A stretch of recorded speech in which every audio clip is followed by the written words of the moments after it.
ইয়াতে আৰু এইটোৱে 17 বছৰে এটিচিড হৈ আছিলে ভাৰতবৰ্ষ বিশ্বৰ ভিতৰত সৰ্বশীৰ্ষ এটা গণতান্ত্ৰিক দেশ এই দেশত আজি গণতান্ত্ৰিক প্ৰক্ৰিয়াত পাব্লিক ৰিপ্ৰেজেণ্টেটিভ হৈ আহি যিসকলে এই হাউচত আহিছে সেইসকলৰ ভাইলেঞ্চ আপোনালোকে দেখিবলৈ পাইছে গতিকে এইটো অতিকৈ দুৰ্ভাগ্যজনক আৰু UPPL BJP আৰু GSP মিলি আজি যেটো আমাৰ মেজৰিটি শো কৰিছে আমাৰ গভৰ্ণমেণ্ট অলৰেডি ফৰ্ম কৰা হৈছে আৰু আমাৰ দিনত আমি তেনেকুৱা কোনো অগণতান্ত্ৰিক প্ৰক্ৰিয়া এতে হ'বলৈ নিদিও ইয়াত ৰাইজৰ চৰকাৰ হ'ব গণতন্ত্ৰ ইয়াতে সদায় থাকিব তেনেকুৱা অগণতান্ত্ৰিক শক্তিবিলাক চিৰদিনৰ কাৰণে সবে ৰাইজে মিলি প্লাই খেক কৰিব লাগিব আৰু গণতান্ত্ৰিক প্ৰক্ৰিয়াটো ইয়াতে সদায় জীয়াই ৰাখিব লাগিব আমাৰ UPPL BJP আৰু GSPৰ যেটো চৰকাৰ আমি ইয়াতে শান্তি স্থাপন কৰিম সকলো জাতি জনগোষ্ঠীক লৈ আমি আগবাঢ়িম সমমৰ্যাদা সমমৰ অধিকাৰ প্ৰদান কৰিম ভূমিৰ পৰা আদি কৰি সকলো অধিকাৰ ৰাইজক আমি প্ৰদান কৰিম আৰু দুখীয়া গৰীব শ্ৰেণীৰ মানুহক সদায় আমি নজৰত ৰাখিম আমাৰ অঞ্চলৰ যিখিনি দুখীয়া গৰীব মানুহ যি জনগোষ্ঠীৰে নহওক কিয় তেখেতৰ সমস্যাবিলাক আমি সমাধান কৰাৰ কাৰণে সবচে প্ৰায়োৰিটিত আমি কাম কৰিম তেখেতসকলে প্ৰিপ্লেন কৰি আহিছে এই হাউচখন তেখেতসকলে সম্পূৰ্ণ হোৱাটো বিচৰা নাছিলে সেইকাৰণে আৰম্ভণিৰ পৰাই তেখেতসকলে ভাইলেঞ্চ কৰিছে আৰু অতি দুৰ্ভাগ্যজনক কথা তিনিবাৰকৈ চাৰিবাৰকৈ নিৰ্বাচিত হৈ অহা মেম্বাৰসকলে আজি যিটো কেৰেক্টাৰ ইয়াতে দেখাইছে সেইটো অতিকৈ দুৰ্ভাগ্যজনক কথা আজি যিখিনি ইয়াতে প্ৰচিডিউৰ ফলো হৈছে মহামান্য হাইকোৰ্টৰ দ্বাৰা যি এটা অৰ্ডাৰ হৈছে ইয়াৰ দ্বাৰা প্ৰচলিত হৈছে আৰু মহামান্য হাইকোৰ্টৰ দ্বাৰা যি মানে ইয়াতে যেটো প্ৰচিডিউৰ ইয়াতে ফলো কৰিছে অনাৰেবল স্পিকাৰে এইটোকো ইন্টাৰাপ্ট কৰিছে এইটোও ভাইলেঞ্চ কৰিছে ইয়াতকে দুৰ্ভাগ্যজনক কথা আৰু একো নাই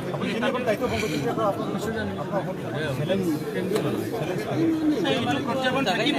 অগণতান্ত্ৰিক এটা চৰকাৰ চলি আছিলে 17 বছৰে ইমানখিনি ভাইলেঞ্চ হত্যা হিংসা দুৰ্নীতি ভ্ৰষ্টাচাৰ হৈ গ'ল তেখেতসকলে এইটো কৰিবই গতিকে আমি সেইটো ফেচ কৰি পেলাই ৰাইজক তেনেকুৱা সমস্যাৰ পৰা উদ্ধাৰ কৰিম বুলি আজি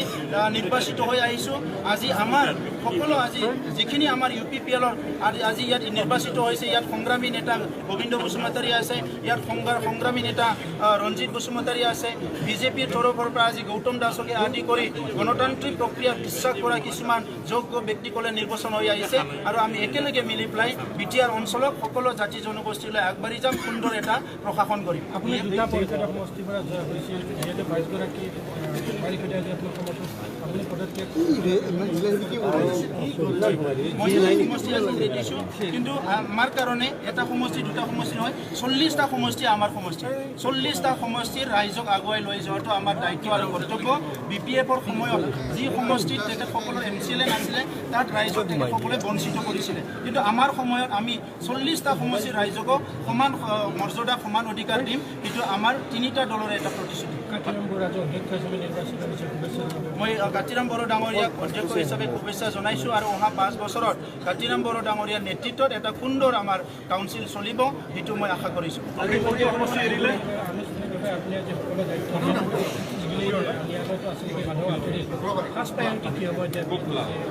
সবচেয়ে ভাল এটা নিকা আৰু স্বচ্ছ প্ৰশাসন গঢ়ি তুলিব লাগিব আমাৰ ইলেক্টেড যিখিনি কেবিনেট মেম্বাৰ আছে আমি একেলগে বহিম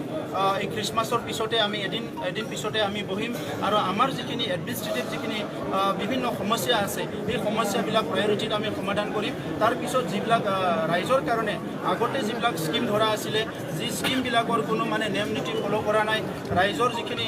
প্ৰায়োৰিটি কামবিলাক আধৰুৱা হৈ আছে এই কামবিলাক আমি চোৱা চিতা কৰিম আৰু আমি বিচাৰিম কি নিকা আৰু স্বচ্ছ প্ৰশাসন লাগে আৰু সকলো ৰাইজে যাতে এই প্ৰশাসনৰ পৰা কিবা নহয় কিবা সুবিধা পায়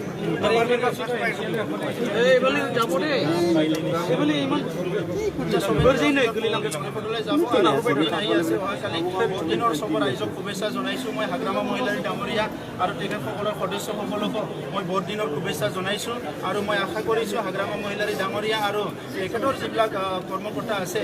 তেখেতৰ যিবিলাক আজি MCLA সকল শপত লৈছে আমাৰ 5 বছৰ চৰকাৰ চলোৱাত সহায় কৰিব বুলি মই তেখেতসকলৰ পৰা আশা কৰিছোঁ সব ডিপাৰ্টমেণ্টে আজি নতুন দিগন্ত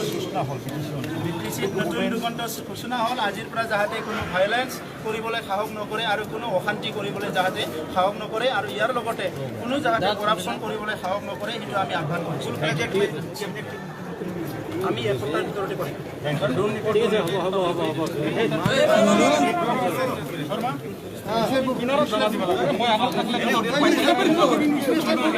মোৰ কষ্ট হয় না